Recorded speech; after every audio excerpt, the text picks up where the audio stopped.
What? She said my lawyer and my...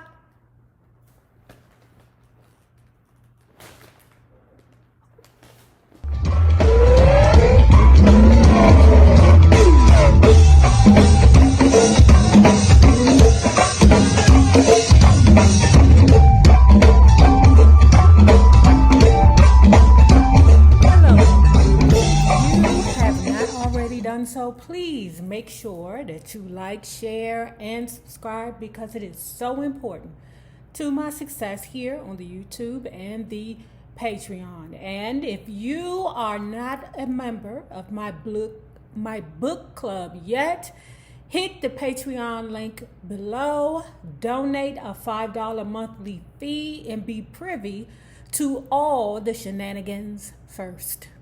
Now, let's talk about Rickety James' autobiography, Glow, what is this, guys? I think this is part 18. For all my Patreon / naysayers here on YouTube, listen, we're winding down on this book, okay? And it's time for us to pick a new book. Now, my sister Libra, who I kind of, we try to put our heads together to come up with an answer, because, we can never make up our mind. We said that we were thinking about doing Tommy Davidson, but because I have the Patreon, I want to get other people's input also. But as of right now, it's looking like the next book is going to be Tommy Davidson. Now, someone else asked me also, would I be doing fictional books? I did say that I wanted to put The Coldest Winter Ever on there. I don't know if everybody should read it, or if everybody has already read it, because it's not technically about the read. It's kind of about the camaraderie. How us women talk about and admit to the dumb shit that we have done in our past. So I don't know when that's going to be on the list, but I know I want to do profound fiction. I don't want to do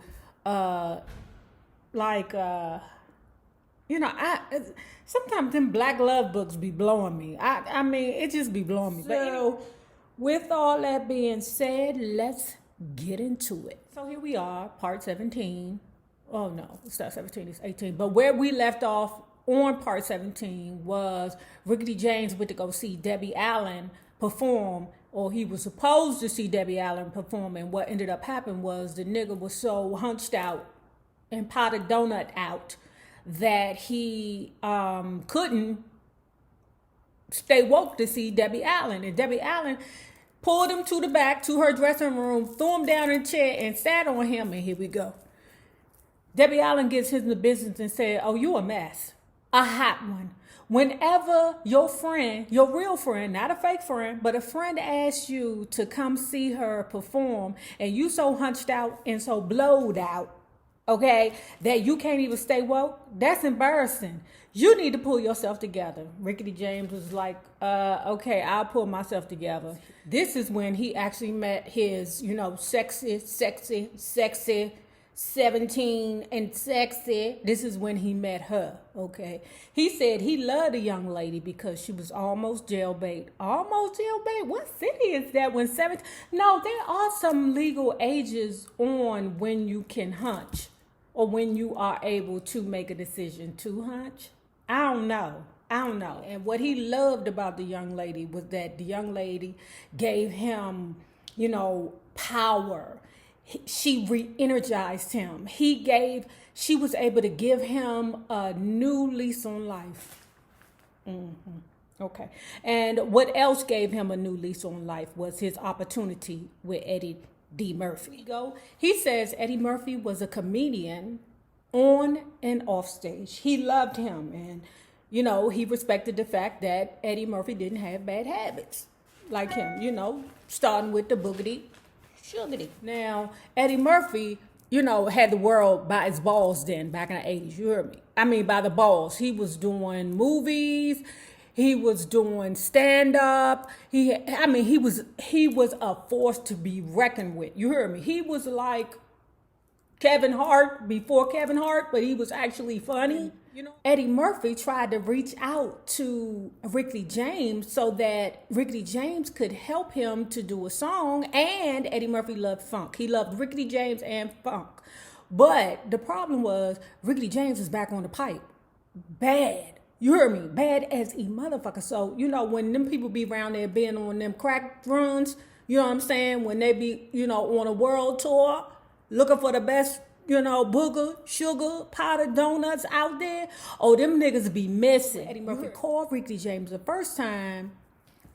Ricky James didn't pick up the phone because he was out there on a crack tour. Okay, so then what happened was Eddie Murphy got in contact with Prince. Ooh, when Ricky James heard about that, he was in his feelings, child. Now, he ain't stopped smoking crack, okay, but he was in his feelings. What luckily happened was Eddie Murphy called Ricky James again, okay? So when they got in contact with each other, Rick James was like, why you ain't go after Prince?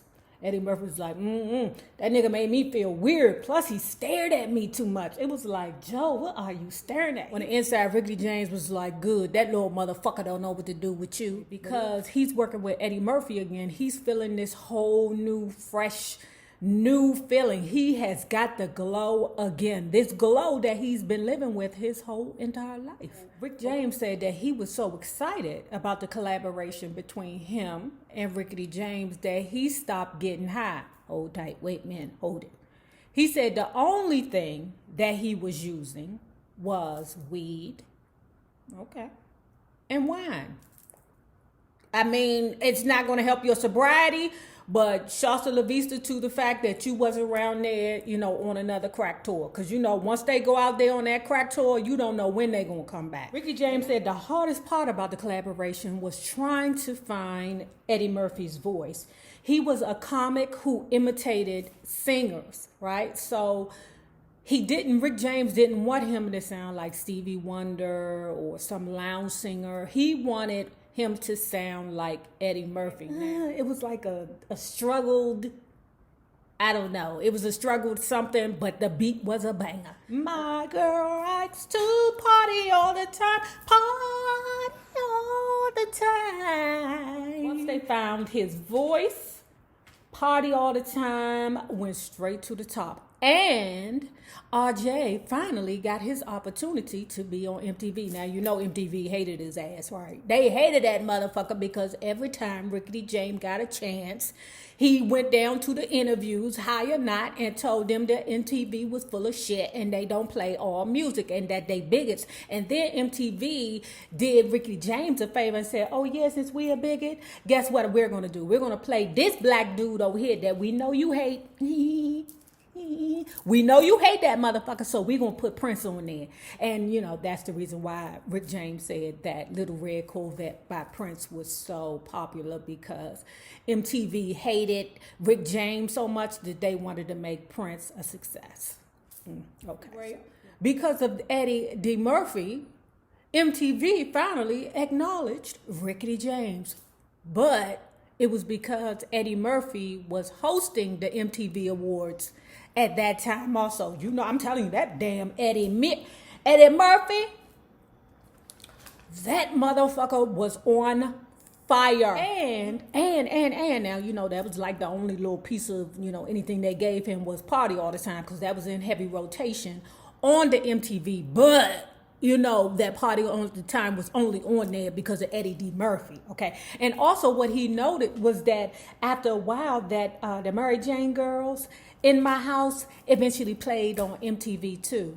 I'm like, damn, Rickety, you done fucked it up for everybody. So after all the rigmarole from Party All the Time, all this, great glory that comes with, a great hit, he fell back in love with the pipe. Ugh. He said this nigga don't think that he left the house for months, maybe even years. He said that he did not want to even see the outside. He put aluminum foil on his windows so that none of the sun would enter his house. I say, damn, the vitamin D. He said the only time that he would leave out is to go see them two model chicks that he was hunching on, down there to New York City. He would hunt, I guess they would share. Because the girls, introduced Ricky James to Billy Idol. Billy Idol came through and was like, man, hey, sir, I am struggling with this pipe. Ricky James was like, well, I can't help you because I'm struggling with the pipe too. One day on a rock tour, okay, you know what I'm talking about. One day while he was on a rock tour, crack tour, whatever you want to call it, he was on tour, not a real tour, but a beam me up tour, okay? If you old school, then you know exactly what I'm talking about, okay? So anyway, he was on tour. He was on a mission to go see Scotty, okay? If you old enough, you know exactly what I'm talking about. So he on tour. One day while he was out on this tour, okay, he got a hold of something that had him passed out in the snow. Oh, shit. That don't sound like potted donuts. That sound like dippers. That's what that sound like. PCP. Okay, that's what that sound like. Dipper, Lubbo, whatever. Okay, because I know plenty of motherfuckers that was passed out butt naked in the snow. Okay, in the middle of the street. Off that bullshit. But anyway, some lady hovered over top of him and was like, Mr. Rickety James, let's get you together. She brung him to her house. You brung Rick James to your house, girl? Girl, do you know you could have been a victim? Girl, I was like, oh, this is Rick James. No, that's not how you do things, girl. That's not how you do things. That nigga is on drugs. You bring him to your house, he might steal everything, including your vagina, bitch. When he woke up, he looked at her. She looked at him. He thought she wanted some pickle. No, nobody want that cracked out pickle. Not nobody with sense. She said, sir, I'm going to pray for you and I hope you get yourself together. He left. He couldn't believe the bitch ain't want nothing from him. So he hopped in a cab. You know, this is way before Uber. Okay, he hopped in a cab and he head back to his hotel. And in his hotel was his mammy sitting there waiting for him on Christmas. Anyway, so, you know, he said being around his mother always lifts his spirit, right? So it was Christmas time, and what he decided to do was to take his mother with him. Eddie Murphy invited him to his house for Christmas, and Diana Ross invited him to her house for Christmas. So they went past Eddie's first. Then they ended up at Diana because actually Diana Ross had just lost her mother not too long ago, and she considered Rick James' mother a mother also. Now, who else was there was this young lady named Catherine Oxenberg. She played on Dynasty. Now, she was there with her mother.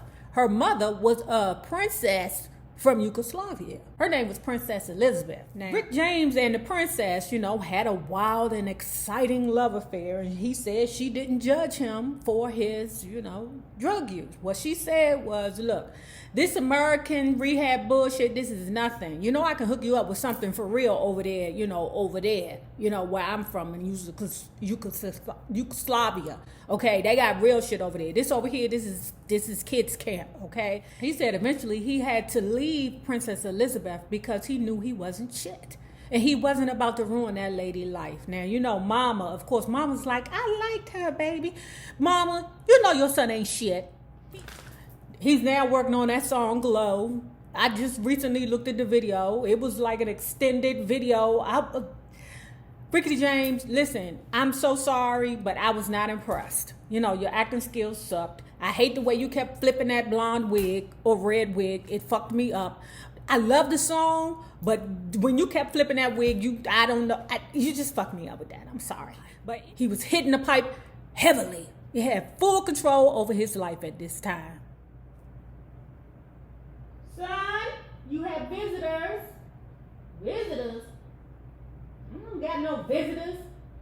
Son, I think you need to see these people. They came all the way from LA to see you. It's your lawyer and your accountant. You say what? Why is my lawyer and accountant downstairs? What the hell is going on here? What? What? She said my lawyer and my...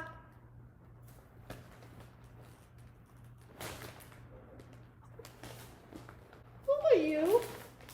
Who are you? But she said... Oh, excuse Excuse me, madam. Excuse me. Excuse me, madam. You said, what? I know I've been out there on a crack tour, but why they here? I better see what's going on. This is strange.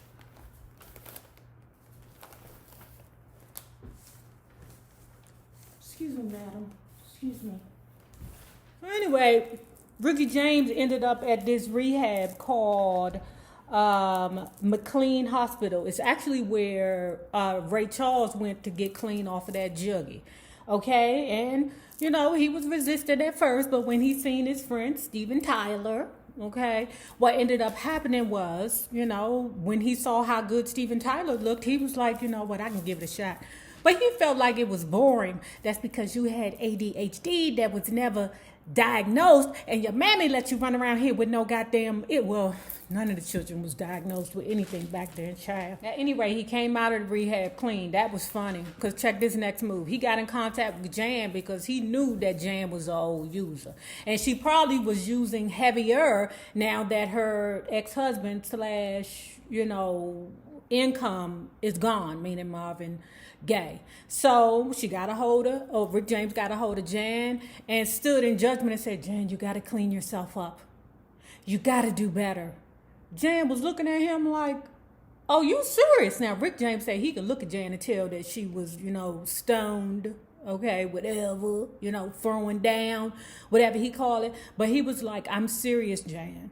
We really have to get this together. So he said he stayed strong a good 3 or 4 months, okay, until the sober party, okay. Now, let me tell you who was there at the sober party. They had Curry Fisher, Harrison Ford, Jack Nicholson, and whoever the hell else was druggy. Sure, why you gonna have a sober party and still have drugs there? But anyway, he said that it was drugs in the place, and it was, you know, he resisted the entire time. Mm-hmm.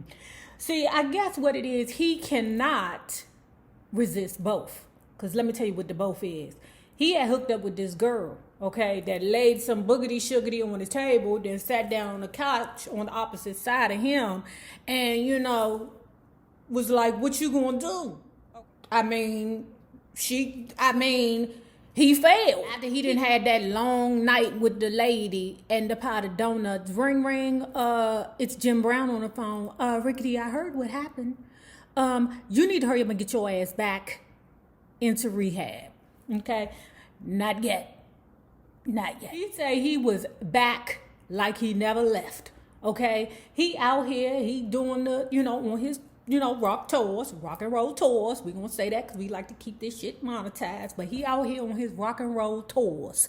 Okay? And he also had television opportunities. He fucked all them up. Either he no-showed, overslept, couldn't remember his lines because he was too high. He said the only one that he didn't fuck up was the episode of Days of Our Lives that he was on. And the only reason why he did that or did good on that was because that was his mammy's favorite show. One day, Jan came over, clean and sober, and looked at Rickety and was like, Rickety, what happened? What happened to us? Weren't we, you know, on the same thing that we want to get clean and sober?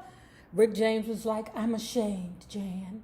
You know, what you cannot do is be around users when you're clean. You got to totally wipe them bastards out, okay? Because all they're going to do is pull you down to the gutter. You hear me? You can't be around people who are still going through what you have or what you are trying to overcome, you know. You know, eventually him and Jan, you know, partied, if you know what I mean, all goddamn weekend. If you have not already done so, please remember to like, share, and subscribe because it is so important to my success here on the YouTube and the Patreon. The same people that you meet on the way up will always be the same people that you meet on the way down. Naysayers, my patron loves. Have a good one. Peace.